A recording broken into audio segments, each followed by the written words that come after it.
Berdasarkan Kamus Besar Bahasa Indonesia, intoleransi adalah ketiadaan tenggang rasa atau sikap intoleran. Dalam pengertian yang lebih luas, intoleransi adalah sikap abai atau tidak peduli dengan keberadaan dan identitas orang lain yang berbeda.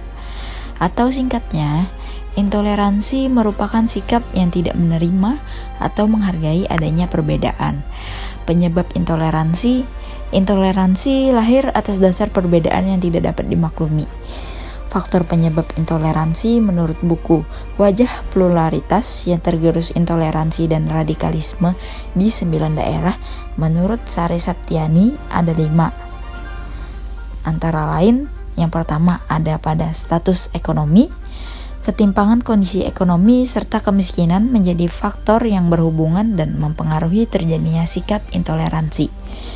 Terkadang ada sekelompok orang yang merasa bahwa kelompok masyarakat yang berbeda di bawahnya secara status ekonomi bukan menjadi bagian dari levelnya. Yang kedua ada status sosial. Status sosial yang berbeda melahirkan intoleransi akibat perbedaan jabatan, pekerjaan, dan latar belakang. Yang ketiga ada kualitas pendidikan. Tingkat pendidikan dapat menyebabkan intoleransi dalam kehidupan bermasyarakat. Pemegang jabatan tertentu dalam masyarakat mayoritas diduduki oleh orang dengan tingkat pendidikan tinggi. Yang keempat, informasi keagamaan dan fanatisme. Informasi keagamaan yang keliru mempengaruhi terjadinya sikap intoleransi. Ini biasanya dilakukan oleh oknum tertentu yang memakai nama agama untuk menyuarakan kebencian kepada pengikutnya dari pola pikir dan tafsir agama yang salah. Yang kelima ada politisi agama. Agama yang dicampurkan dalam urusan politik seringkali menimbulkan permasalahan karena melihat dari salah satu sudut pandang agama saja. Dampak intoleransi. Dilansir dari situs resmi Kementerian Pendidikan dan Kebudayaan Republik Indonesia, dampak negatif kurangnya pemahaman atas keberagaman atau yang sering kita kenal dengan intoleransi ini yaitu yang pertama, adanya perpecahan bangsa yang terjadi karena konflik sosial dalam kehidupan bermasyarakat, bisa karena ekonomi, status sosial, ras, suku, agama, dan kebudayaan. Yang kedua, memandang masyarakat dan kebudayaan sendiri lebih baik, sehingga menimbulkan sikap merendahkan kebudayaan lain. Yang ketiga, terjadinya konflik ras antar suku dan agama. Yang keempat, terjadinya kemunduran suatu bangsa dan negara karena pemerintah sulit membangun kebijakan. Yang kelima, kurangnya partisipasi masyarakat dalam pembangunan. Dan yang terakhir, menghambat usaha pembangunan dan pemerataan sarana dan prasarana. Jenis dan contoh intoleransi.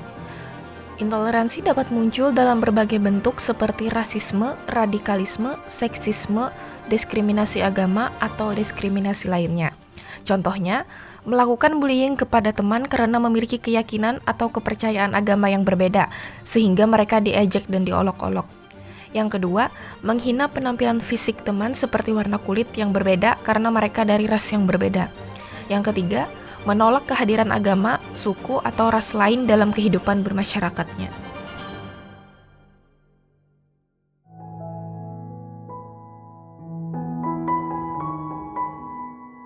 Kesimpulan dari intoleransi adalah sikap tidak menerima perbedaan, dapat muncul akibat ketidakmampuan untuk memahami dan menghargai keberagaman.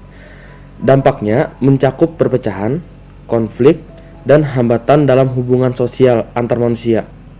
Sementara jenisnya termaksud rasisme, radikalisme, seksisme, dan diskriminasi agama. Penting untuk mengatasi intoleransi guna mewujudkan masyarakat yang lebih inklusif dan harmonis. Terima kasih. Salah hilap, mohon maaf. Assalamualaikum warahmatullahi wabarakatuh.